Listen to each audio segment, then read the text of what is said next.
नमस्कार साथियों, BBT channel में आपका स्वागत है।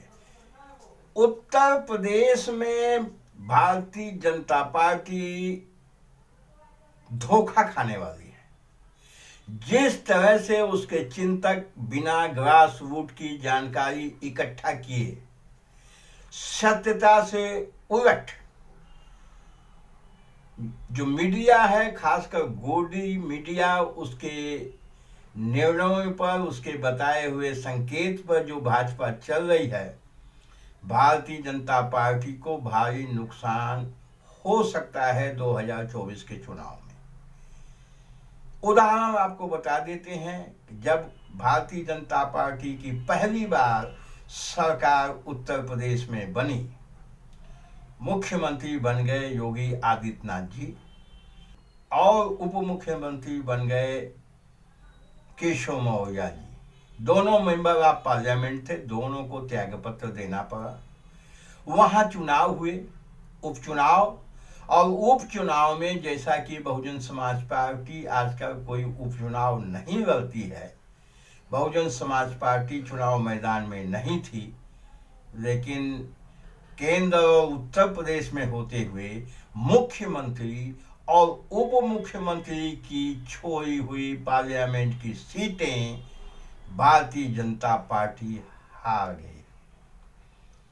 अब इसके पीछे जो कारण हो, तो भारतीय जनता पार्टी ने जो समझा हो, लेकिन इसके पीछे सही कारण यह था कि बहुजन समाज पार्टी चुनाव मैदान में नहीं थी।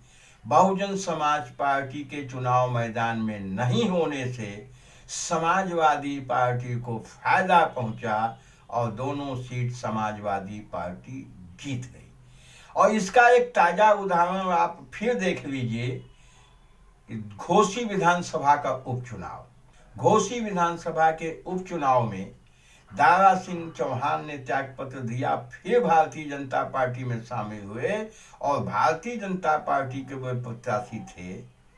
लेकिन वहां भी जब बहुजन समाज पार्टी मैदान में नहीं थी, तो वहां भी कितनी भी कोशिश भाजपा ने किया, उसके बाद भी समाजवादी पार्टी चुनाव जीत गई, भारतीय जनता पार्टी नहीं जीत पाई।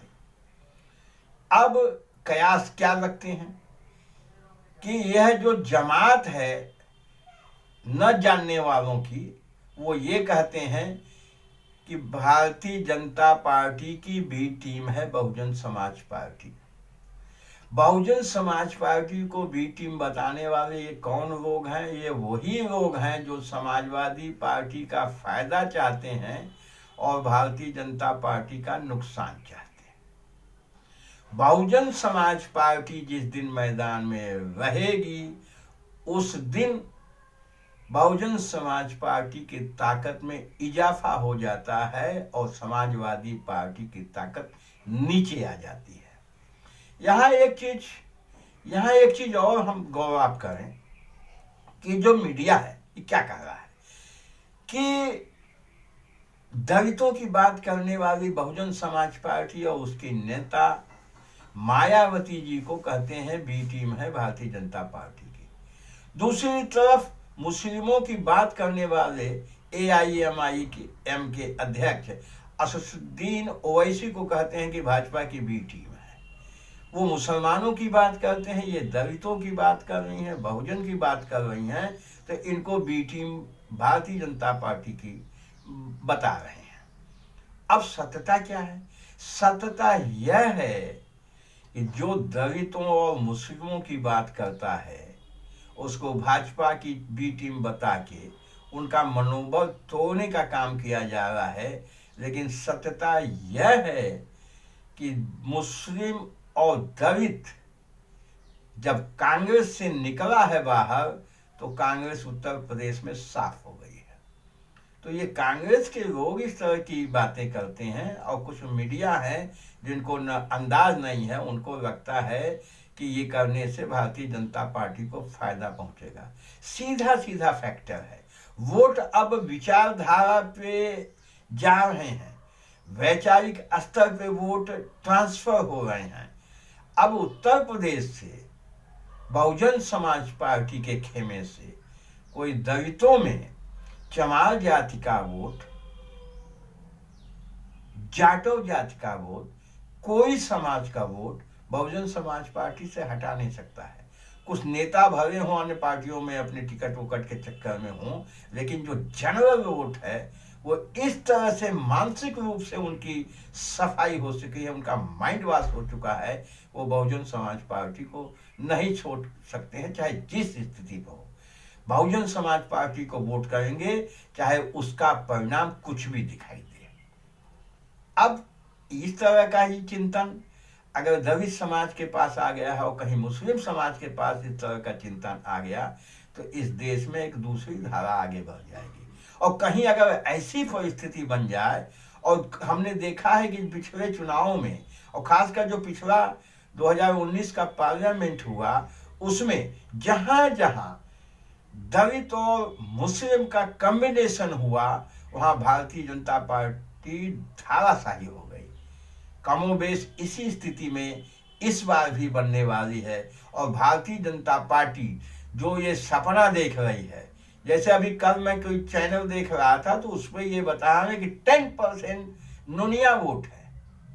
कहाँ है?